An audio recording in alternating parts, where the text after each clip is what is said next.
everybody, welcome to Read with Isabel, and today we are going to be reading Charlie and the Chocolate Factory, written by Roald Dahl and illustrated by Quentin Blake.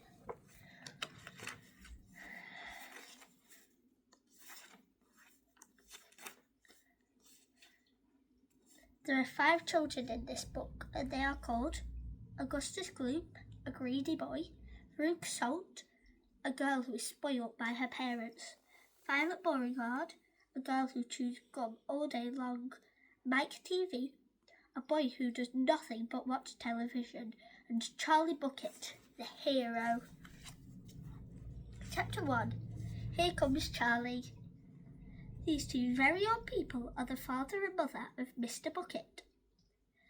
Their names are Grandpa Joe and Grandma Josephine. And these 2 very old people are the father and mother of Mrs. Bucket. Their names are Grandpa George and Grandma Georgina. This is Mr. Bucket. This is Mrs. Bucket. Mr. and Mrs. Bucket have a small boy whose name is Charlie Bucket. This is Charlie. How do you do? And how do you and how do you do? And how do you do again? He is pleased to meet you. The whole of his family, the 6 grown-ups, count them, and a little Charlie Bucket, live together in a small wooden house on the edge of a great town. The house wasn't nearly large enough for so many people, and life was extremely uncomfortable for them all. There were only 2 rooms in the place altogether, and there was only 1 bed. The bed was given to their 4 old grandparents because they were so old and tired. They were so tired they never got out of it. Grandpa Joe and Grandma Josephine on this side, Grandpa George and Grandma Georgina on this side. Mr. and Mrs. Bucket and little Charlie slept in the other room, upon mattresses on the floor. In the summertime, this wasn't too bad, but in the winter, freezing cold drafts blew across the floor all night long, and it was awful. There wasn't any question of them being able to buy a better house, or even 1 more bed to sleep in. They were far too poor for that. Mr. Bucket was the only person in the family with a job. He worked in a toothpaste factory, where he sat all day long at a bench and screwed up the little caps onto the tops of the tubes of toothpaste after the tubes had been filled. A toothpaste cap screwer is never paid very much money, and poor Mr. Bucket, however hard he worked and however fast he screwed on the caps, was never able to make enough to buy 1/2 of the things that so large a family needed. There wasn't even enough money to buy proper food for them all. The only meals they could afford were bread and margarine for breakfast, boiled potatoes and cabbage for lunch, and cabbage soup for supper. Sundays were a bit better. They all looked forward to Sundays, because then, although they had exactly the same, everyone was allowed a second helping. The Buckets, of course, didn't starve, but every one of them, the 2 old grandfathers, the 2 old grandmothers, Charlie's father, Charlie's mother, and especially little Charlie himself, went about from morning till night with a horrible empty feeling in their tummies. Charlie felt it worst of all, and although his father and mother often went out without their own share of lunch or supper so they could give it to him, it wasn't still nearly enough for a growing boy. He desperately wanted something more filling and satisfying than cabbage and cabbage soup. The one thing he longed for more than anything else was chocolate. Walking to school in the morning, Charlie could see great slabs of chocolate piled up high in the shop windows, and he would stop and stare and press his nose against the glass, his mouth watering like mad. Many times a day, he would see other children taking bars of creamy chocolate out of their pockets and munching them greedily, and that, of course, was pure torture. Only once a year, on his birthday, did Charlie Bucket ever get to taste a bit of chocolate. The whole family saved up their money for that special occasion, and when the great day arrived, Charlie was always presented with one small chocolate bar to eat all by himself. And each time he received it on those marvellous birthday mornings, he would place it carefully in a small wooden box that he owned and treasure it as though it were a bar of solid gold. And for the next few days, he would allow himself only to look at it but never to touch it. Then, at last, when he could stand it no longer, he would peel back a tiny, tiny bit of chocolate, and then he would take a tiny nibble, just enough to allow the lovely sweet taste to spread out slowly over his tongue. The next day he would take another tiny nibble, and so on and so on. And in this way, Charlie would make his 6-penny bar of birthday chocolate last for him more than a month. But I haven't yet told you about the one awful thing that tortured little Charlie, the lover of chocolate more than anything else. This thing for him was far, far worse than seeing slabs of chocolate in the shop windows or watching the other children munching bars of creamy chocolate right in front of him. It was the most terrible torturing thing you could imagine, and it was this. In the town itself, actually within sight of the house in which Charlie lived, there was an enormous chocolate factory. Just imagine that! And it wasn't simply an ordinary enormous chocolate factory either. It was the largest and most famous in the world. It was Wonka's factory, owned by a man called Mr. Willy Wonka, the greatest inventor and maker of chocolates that there has ever been. With a tremendous marvel place it was. It had huge iron gates leading into it, and a high wall surrounding it, and smoke belching from its chimneys, and strange whizzing sounds coming from deep inside it. And outside the walls, for half a mile around in every direction, the air was scented with the heavy, rich smell of melting chocolate.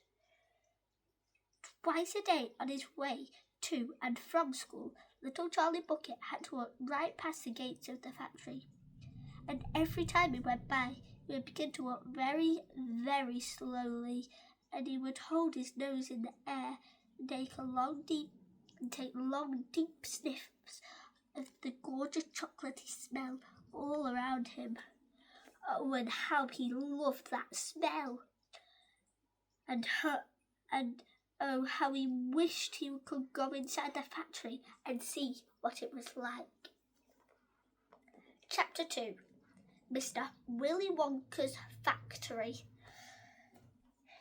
In the evenings, after he had finished his supper of watery cabbage soup, Charlie always went into the room of his 4 grandparents to listen to their stories, then afterwards to say good night.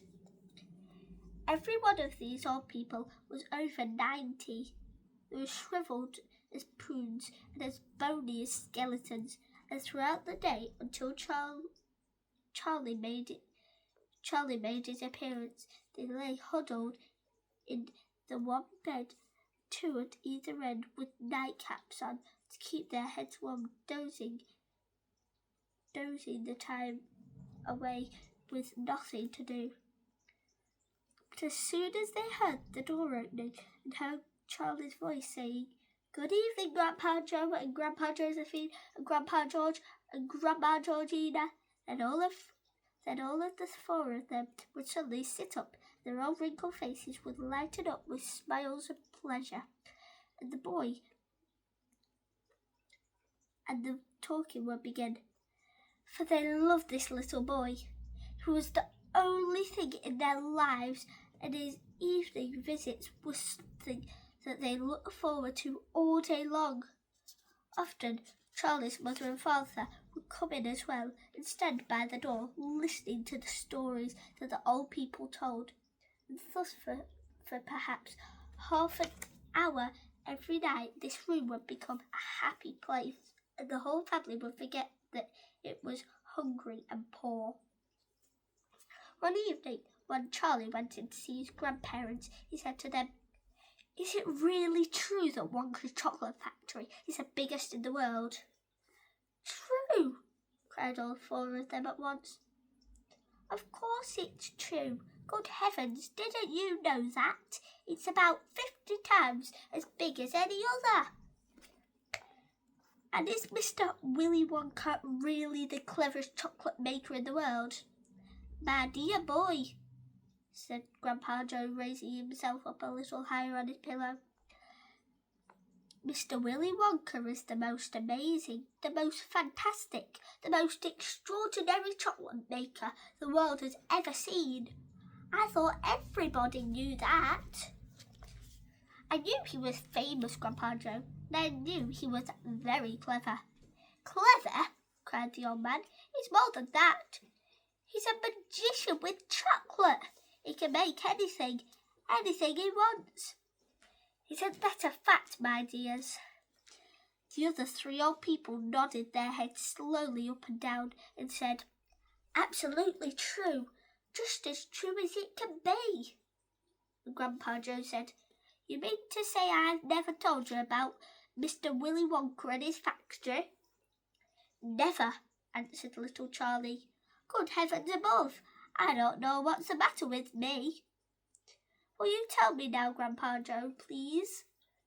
"I certainly will. Sit down beside me on the bed, my dear, and listen carefully." Grandpa Joe was the oldest of the four grandparents. He was 96 and a half, and that is just about as old as anybody can be. Like all extremely old people, he was delicate and weak, and throughout the day he spoke very little. But in the evenings, when Charlie, his beloved grandson, was in the room, he seemed in some marvellous way to grow quite young again. All his tiredness fell away from him, and he became as eager and excited as a young boy. Oh, what a man he is, this Willy Wonka," cried Grandpa Joe. "Did you know, for example, that he has himself invented more than 200 new kinds of chocolate bars, each with a different centre, each far sweeter and creamier and more delicious than anything the other chocolate factories can make?" "Perfectly true," cried Grandma Josephine. "And he sends them all to the four corners of the earth. Isn't that so, Grandpa Joe?" "It is, my dear, it is, and to all the kings and presidents of the world as well. But it isn't only chocolate bars that he makes. Oh dear me, no. He has some really fantastic inventions up his sleeve. And Mr. Willy Wonka has.